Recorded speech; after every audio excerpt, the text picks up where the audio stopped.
Assalamualaikum warahmatullahi wabarakatuh. Risalatun Naba hadir di depan Anda untuk berbagi wawasan-wawasan serta pengetahuan seputar Islami. Semoga dapat menginspirasi dan memotivasi Anda hari ini. Sahabat beriman, pada kesempatan kali ini saya akan mengulas tentang bacaan dari surah Al-Baqarah ayat 255, yaitu ayat kursi. Ada banyak sekali riwayat yang menyebutkan bahwa ayat kursi merupakan ayat paling agung di dalam Al-Quran, bahkan melebihi langit dan bumi, sehingga layak sekali untuk kita baca kapan saja, seperti waktu pagi, sore hari, sebelum kita tidur, dan setelah sholat fardu. Namun ternyata ada beberapa keadaan dan waktu yang tertentu kita tidak boleh membaca ayat kursi, dan hal ini wajib diketahui. Kita sebagai umat muslim tentunya tidak ingin melakukan amalan yang kita anggap mendapat pahala, namun nyatanya malah menjadi dosa untuk kita. Sahabat beriman, berikut ini adalah waktu dan kondisi yang dilarang untuk membaca ayat kursi.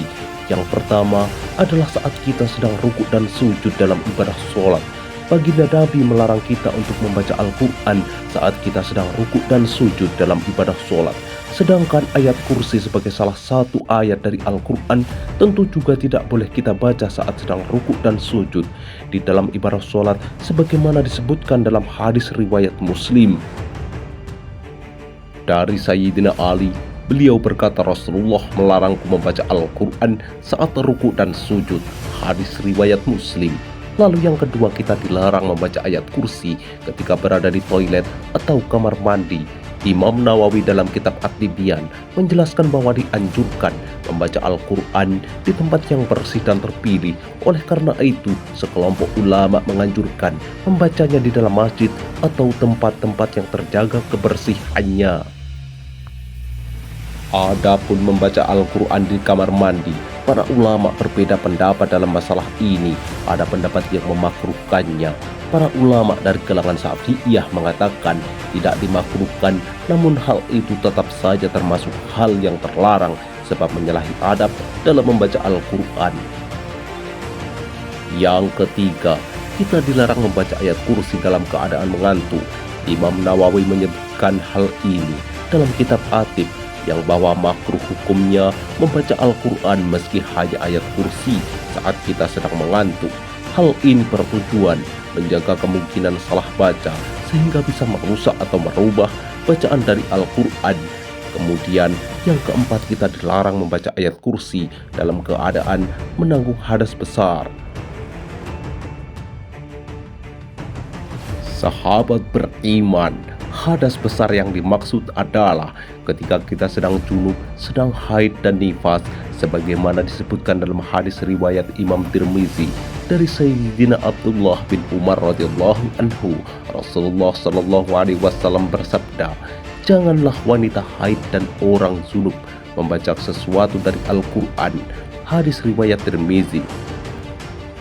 Kemudian Imam Nawawi dalam kitab Al-Azkar menyebutkan bahwa para ulama sepakat tentang bolehnya berzikir bagi orang-orang yang sedang menanggung hadas kecil dan besar seperti junub, haid, dan nifas. Dengan bentuk zikir tersebut berupa bacaan tasbih, tahmid, tahlil, takbir, sholawat, dan doa. Akan tetapi membaca Al-Quran haram hukumnya bagi mereka yang sedang junub dan haid serta nifas, kecuali membacanya di dalam hati. Sahabat beriman, itulah ulasan tentang waktu dan kondisi yang dilarang untuk membaca Al-Quran, meskipun itu hanya sebuah ayat, misalnya ayat kursi. Maka jika ingin membaca ayat kursi, pilihlah tempat dan waktu yang tepat sehingga kita tidak terjatuh dalam perbuatan menambah dosa. Misalnya waktu pagi dan sore hari setelah sholat fardu dalam kondisi santai di dalam rumah dan sebelum kita tidur, karena membaca ayat kursi sebelum tidur merupakan ajaran Rasulullah Shallallahu Alaihi Wasallam. Karena dengan membaca ayat kursi, orang yang tertidur akan dijaga oleh Allah dan setan tidak akan mendekatinya hingga waktu subuh. Selain itu, ayat kursi juga bisa menjadi salah satu sebab seorang muslim masuk surga, dan barang siapa yang membaca ayat kursi setelah selesai sholat, maka tidak ada yang menghalanginya masuk surga kecuali kematian. Wallahu alam. Demikian yang bisa saya bagikan. Semoga bermanfaat untuk kita semua. Amin, amin, ya robbal alamin. Wabillahi taufiq wal hidayah.